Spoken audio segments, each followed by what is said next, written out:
Good morning বন্ধুরা, তোমরা সবাই কেমন আছো? আশা করি তোমরা সবাই অনেক ভালো আছো। আর আমার আর একটা নতুন ব্লগে তোমাদের অনেক অনেক স্বাগত। তো সকাল সকাল উঠে চা করে নিয়েছি, আর পাউরুটি এনেছিল আমার বর, তো সেটা দিয়েই আজকে টিফিনটা করলাম। আর ও এদিকে কিছু বোতল জল ভরে রাখছিল, তো তারপরে ও কাজে গিয়েছিল। আর আমি এদিকে রান্না বান্না বসাবো বলে সব কিছু কাটাকুটি করে নিয়েছি। প্রথমে কুমড়োটা একটু ভাজবো, আর আদা রসুনটা বাটবো। আজও হবে একটু এঁচোড়ের তরকারি, যেহেতু এঁচোড়টা একটু চিংড়ি মাছ দিয়ে করব, তো তার জন্য ও আবার একটু চিংড়ি মাছ এনেছিল, তো সেটা ধুয়ে রেখে দিয়েছি। ওইদিকে আমার ছেলেকে আমি তেল মাখিয়ে দিয়েছি স্নান করাবো বলে, আর এইদিকে করছি আমি এখন রান্না বান্না। তো চলো কি রান্না হবে। এঁচোড়, তো তার জন্যে এ দেখো এঁচোড় চিংড়ি করব। 200 গ্রামের মতন চিংড়ি মাছ আছে, এটা ভেজে নিয়েছি। আর এইদিকে রসুন বাটা, আর এটা আদা জিরে বাটা, আর আলুটা ভেজে রেখে দিয়েছি। আর এই এঁচোড়টা হালকা করে একটু ভাপিয়ে রেখেছি, বেশি সে তো। দেখতে দেখতে আমার এখানে এঁচোড়ের তরকারিটা প্রায় কষানো হয়ে এসছে। এবার ঝোল দিয়ে দেব, কারণ একটু হালকা ঝোল ঝোল করব, যেহেতু এক তরকারি ভাত করছি, তো একটু ঝোল ঝোল না করলে কিভাবেই বা খাবো। চান করে উঠতেই চাইছিল না, জোর করে তুলতে হয়েছে। আর এই দেখো কত ছটফট করছে, চান করলে ওর খুব ভালো লাগে। চলো গাটা ওর মুছিয়ে দিই, তারপর আবার দেখা যাচ্ছে। সবাই দেখো স্নান টান করে আমার পাপা একদম রেডি হয়ে গেছে, টিপ পরে নিয়েছে, সুন্দর করে সেজেছে। কেমন লাগছে আমার পাপাকে সবাই একটু কমেন্ট করে জানাও। ওইদিকে তো পাপাকে স্নান করিয়ে দিয়েছি, আর এইদিকে দেখো তরকারিটাও আমার রেডি হয়ে গেছে। এইবার খালি ভাত বসিয়ে দেবো, তাহলে আমার রান্নাটা কমপ্লিট হয়ে যাবে। তো রান্নাটা তো হয়ে গিয়েছিল, আর বেসিনের মধ্যে এক রাস বাসন জমেছিল। সকালের টিফিনের বাসন থেকে শুরু করে দুপুরবেলা রান্না করার পর যা যা বাসন ছিল সব কিছু এক এক করে মেজে নিলাম। আর এই দেখো এত বাসন মেজেছি। ভাত বসিয়েছি, দেখো এখন ফুটছে। এটা আস্তে আস্তে হতে থাক, আমি স্নানে চলে যাই, আর একটু বাকি আছে।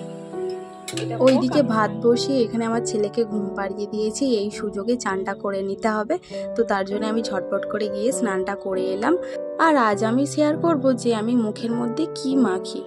আমি কোনো ক্রিম মাখি না, আমি এই অ্যালোভেরা জেলটা মাখি। তো শীত গ্রীষ্ম বর্ষা এই অ্যালোভেরা জেলই আমার ভরসা। এইভাবেই আমি প্রত্যেক দিন স্নান করে উঠে আমি অ্যালোভেরা জেলটাই মাখি। আমি কোনো ক্রিম মাখি না। আগে প্রথম আমি ক্রিম আরে মাখতাম, এখন আর মাখি না। আর এই লিপ জেলটা আমি মাখি। তো চলো, এখানে সিঁদুর টিঁদুর পরে আমি রেডি হয়ে গেছি। এইবার ঠাকুরকে খেতে দিয়ে দিলাম, দিয়ে তারপর আমি খাওয়া দাওয়া করব। তো এখানে তো আমার পুজোটা করা হয়ে গেছে। ঘরে একটু তরমুজ এনেছিল আমার বর, তো সেই দিয়েই আজকে পুজোটা সারলাম।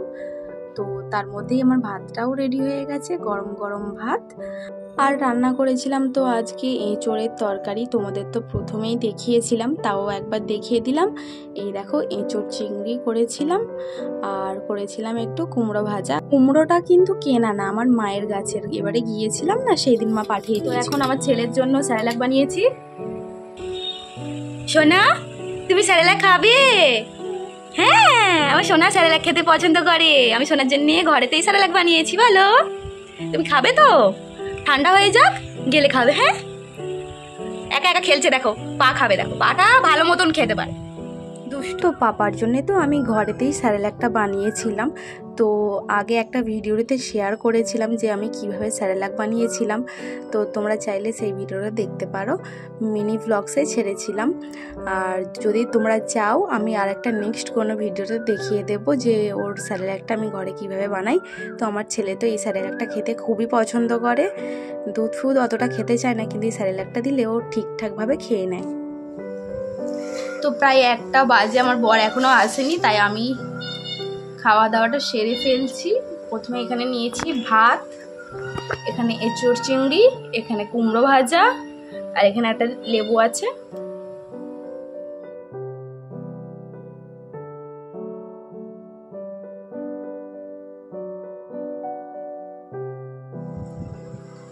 ঘরে আইসক্রিম বানিয়েছিলাম, সেটা খাচ্ছিলাম। ও আবার কাছ থেকে আসার সময় এই তো একটা আইসক্রিমের বার এনেছে। আর এটা কি? এটা কি? লস্যি। লস্যিগুলো ফ্রিজে রেখে ও একটা আইসক্রিমের বার এনেছে। তো আমুলের 2 in 1, এটা আমার খেতে খুব ভালো লাগে।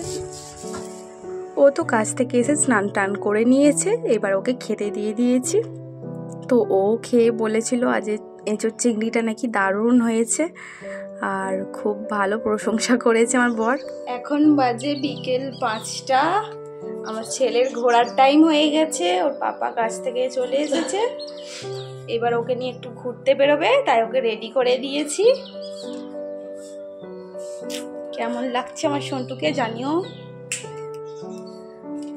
নিয়ে নাও। চলে আসে বাপ, আই দেখ হাত যাও টাটা করে দাও, মাম্মাকে টাটা করে দাও বাবা, টাটা করে দাও, tata tata tata tata tata. শুধু আজ বলে না, আমার ছেলে প্রায় দিনই 5টার দিকে মানে বাইরে বেড়াতে যায় ওর পাপার সাথে। তো চলো ওরা ঘুরতে যাক। আর আজকের মতন এই ভিডিওটা তো এতটুকুই। যদি তোমাদের ভিডিওটা কিছু ভালো লেগে থাকে লাইক কমেন্ট চ্যানেল সাবস্ক্রাইব করো। তো চলো দেখাবে আবার নতুন কোনো ভিডিও। টাটা।